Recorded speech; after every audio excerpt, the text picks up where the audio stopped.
इस बीच यूक्रेन के साथ जारी जंग में अब रूस ने अपने सबसे घातक जंगी हेलीकॉप्टरों का भी इस्तेमाल तेज कर दिया, जिसका एक वीडियो भी रूस ने जारी किया। हालांकि यह वीडियो किस इलाके का है इसका पता नहीं चल पाया, लेकिन हवाई हमलों का जो वीडियो जारी किया गया उसमें रूसी सेना का सबसे घातक का-52 हेलीकॉप्टर यूक्रेन के सैन्य ठिकानों पर मिसाइल दागता नजर आया। इससे पहले रूस के एक एयरबेस पर खड़े हेलीकॉप्टर में उसका पायलट मिसाइल लोड करता दिखाई दिया। इसके बाद हेलीकॉप्टर के कॉकपिट में चढ़कर उसने दुश्मन के ठिकाने के लिए उड़ान भरनी शुरू कर दी। उसके साथ ही वहां से कुछ और हेलीकॉप्टर भी उड़ान भरते दिखाई दिए और यूक्रेन के सैन्य ठिकानों के करीब पहुंचते ही इन हेलीकॉप्टरों ने उन पर सटीक निशाना साधकर गाइडेड मिसाइलों की बरसात शुरू कर दी। रूस ने इन हवाई हमलों में यूक्रेन की सेना के एक कमांड सेंटर को तबाह करने का दावा किया। अपने मिशन को अंजाम देने के बाद रूस के इन हेलीकॉप्टरों ने एयरबेस पर सुरक्षित लैंडिंग की। जहां एक तरफ सड़कों पर रूसी टैंक और चेचन लड़ाकों ने मारियोपोल में तबाही मचाई, तो वहीं दूसरी तरफ उनके दागे गए रॉकेट पूरे शहर को दहला रहे हैं। क्योंकि रूसी सेना के दावे के मुताबिक मारियोपोल का बहुत कम इलाका ही बचा है जिस पर कब्जा करना बाकी है। यही वजह है कि उसने चेचन लड़ाकों के साथ मिलकर हमला और तेज कर दिया। एक तरह से देखें तो यह मारियोपोल पर उनके आखिरी वार की तरह है और इसके लिए रूसी सेना ने एक इलाके में एक के बाद एक कई रॉकेट दागे जो तेज आवाज करते हुए टारगेट की तरफ निकले और एक एक करके ये रॉकेट जैसे ही अपने टारगेट से टकराते वहां तेज धमाका होता।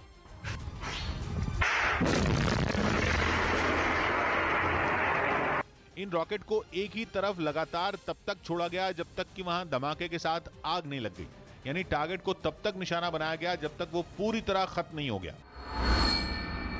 और इसी तरह के हमले मारियोपोल शहर की दूसरी कई जगहों पर भी किए गए। इन हमलों ने पहले से ही तबाह मारियोपोल को पूरी तरह उजाड़ दिया और खंडहर में बदल गए शहर का एक वीडियो यूक्रेन की तरफ से जारी किया गया। ड्रोन की मदद से बनाए गए इस वीडियो में मारियोपोल की एक भी इमारत ऐसी नहीं दिखी जिस पर रूसी सेना के हमलों के निशान न हो। कई इमारतें तो पूरी तरह धराशायी नजर आईं। मिसाइलों और बमों की मार ने पूरे शहर में जिंदगी का नामो निशान मिटा दिया। बमबारी से कुछ बचे हुए पेड़ खड़े तो दिखाई दिए, लेकिन उन पर पत्तियां नहीं नजर आईं। ड्रोन से ली गई इन्हीं तस्वीरों के बीच वो थिएटर भी दिखाई दिया जिस पर रूस ने एक ताकतवर बम गिराया था। बम के उस हमले से पूरा थिएटर सामने से दो हिस्सों में बटा नजर आया, जबकि उसका ऊपरी हिस्सा तो ऐसा ध्वस्त दिखा कि मानो वो इमारत कागज से बनी रही हो। जैसे जैसे ड्रोन आगे बढ़ा, इसी तरह के हालात वहां के कई किलोमीटर के इलाके में दिखाई दिए। जबकि तबाही की इन्हीं हालात के बीच रमजान कादिरोव के लड़ाकों ने मारियोपोल पर पूरी तरह कब्जा करने की तैयारी शुरू कर दी, जिसके लिए हथियारों से लैस चेचन लड़ाके मारियोपोल में एक जगह जमा हो गए। इसके बाद एक चेचन कमांडर ने उन्हें अलग अलग टोलियों में बंटकर शहर में गश्त लगाने के आदेश दिए। अपने कमांडर का आदेश सुनते ही वो शहर के कई इलाकों में पहुंच गए। इस दौरान कुछ चेचन लड़ाके उस जगह से गुजरे जहां लोग जान बचाने के लिए छिपे हुए थे। यही नहीं, कादिरोव के लड़ाकों ने शहर की सड़कों पर भी गश्त लगाई और ये बताने की कोशिश की कि किसी भी वक्त मारियोपोल पर उनका कब्जा हो जाएगा। उधर रूस ने कीव की घेराबंदी के लिए उसके बाहरी इलाके की एक सड़क पर बारूदी सुरंगें बिछा दी। इनके जरिए रूस का मकसद यह है कि यूक्रेन की सेना की गाड़ियों को आगे बढ़ने से रोका जाए ताकि रूसी सैनिक कीव को घेर सकें।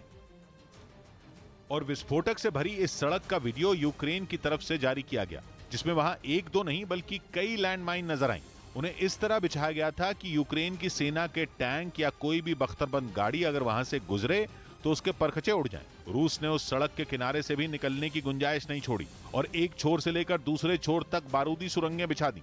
वहां यूक्रेन का कोई टैंक तो नहीं दिखा, लेकिन कीव में रहने वाले कुछ लोगों ने रूस के इस प्लान को फेल कर दिया, क्योंकि उन लोगों ने अपनी गाड़ियों को लैंडमाइन पर बिना चढ़ाए ही उस रास्ते को पार कर लिया।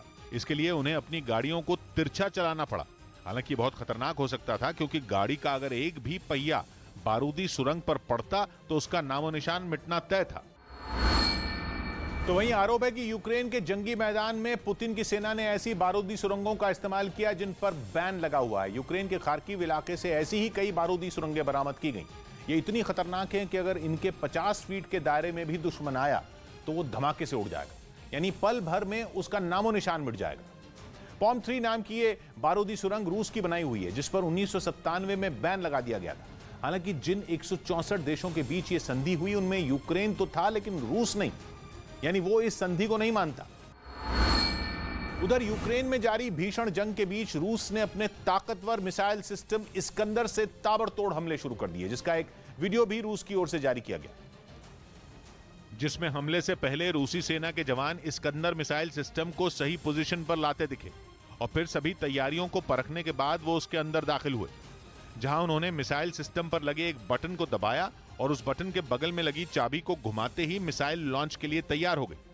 इसके बाद तेज रोशनी उठने के साथ ही मिसाइल ने दुश्मन के ठिकाने की ओर उड़ान भरनी शुरू कर दी। रूस ने इन मिसाइलों के जरिए सटीक निशाना साधकर यूक्रेन के कई अहम सैन्य ठिकानों को तबाह करने का दावा किया, लेकिन उसने ये नहीं बताया कि ये हमले किस जगह किए गए। उधर रूस की सेना ने अपने मिसाइल हमले से यूक्रेन के एक एयर डिफेंस सिस्टम को तबाह कर दिया, जिसका एक वीडियो भी उसकी ओर से जारी किया गया, जिसमें दिखा कि मिसाइल हमले में यूक्रेन के एयर डिफेंस सिस्टम के परखचे उड़ गए। रूस की एयरफोर्स ने इस कार्रवाई को अंजाम देने से पहले इलाके की रेकी की और फिर टारगेट को लॉक करने के बाद उस पर बेहद सटीक हमला किया। इस हमले के बाद वहां से आग की भीषण लपटें उठती दिखाई दी और फिर धुआं पूरे इलाके में फैल गया। इतना ही नहीं, रूस ने अपनी एयर स्ट्राइक के जरिए यूक्रेन के कुछ और अहम हथियारों को तबाह करने का दावा किया। हालांकि उसने इस कार्रवाई को यूक्रेन के किस इलाके में अंजाम दिया, इसकी जानकारी उसकी ओर से नहीं दी गई। मतलब यूक्रेन की जंग की शुरुआत से ही पुतिन के मंसूबे खतरनाक थे। साफ है कि शुरुआत से ही उन्हें परमाणु बमों के इस्तेमाल से गुरेज नहीं था। असल में इस महीने की शुरुआत में रूस के 4 सुखोई विमान स्वीडन की एयर स्पेस में घुसे थे और अब दावा किया जा रहा है कि उनमें 2 हवाई जहाज विनाशकारी परमाणु बमों से लैस थे। स्वीडन की मीडिया ने यह सनसनीखेज दावा किया है और तो और यह भी कहा है कि यह घुसपैठ गलती से नहीं हुई थी, बल्कि पुतिन की सोची समझी चाल थी। दावा है कि रूस ने स्वीडन को धमकाने के लिए जानबूझकर परमाणु बमों से भरे अपने विमान उसके आसमान में भेजे, ताकि स्वीडन को सीधे सीधे चेताया जा सके कि अगर उसने नेटो से हाथ मिलाने की कोशिश की तो फिर अंजाम परमाणु हमला ही होगा। असल में 2 मार्च को रूस के 4 सुखोई विमान स्वीडन के गॉटलैंड आइलैंड के पास उड़ते देखे गए थे। तब सबूत के तौर पर स्वीडन ने उनकी तस्वीरें भी जारी की थी। स्वीडन में रक्षा विशेषज्ञों का मानना है कि परमाणु हथियारों से लैस विमान उड़ाकर रूस स्वीडन को यह संदेश देना चाहता था कि उसके परमाणु हथियार सिर्फ दिखाने के लिए नहीं है, बल्कि वो उन्हें चला भी सकता है। खुद स्वीडन की वायुसेना ने माना है कि स्वीडन के आसमान में परमाणु बमों से भरे विमान उड़ाना पुतिन के गेम प्लान का हिस्सा था। असल में हुआ यह था कि 2 मार्च को रूस के कलिनिंग्राद के एयरबेस से उसके 4 सुखोई विमान स्वीडन के गॉटलैंड आइलैंड जाने के लिए उड़े थे। कलिनिंग्राद रूस का वो प्रांत है जो उसके मुख्य हिस्से से जुड़ा हुआ नहीं है, बल्कि बाल्टिक सागर में यूरोप के पोलैंड और लिथुआनिया जैसे देशों के बीच में। सामने ही समंदर में है स्वीडन का सबसे बड़ा आइलैंड और प्रांत गॉटलैंड। उसी गॉटलैंड के पास आसमान में रूस के 4 विमान उड़े थे। उनमें 2 सुखोई Su-24 अटैक एयरक्राफ्ट थे और बाकी 2 सुखोई Su-27 फाइटर जेट, जो कि अटैक हवाई जहाजों को एस्कॉर्ट कर रहे थे।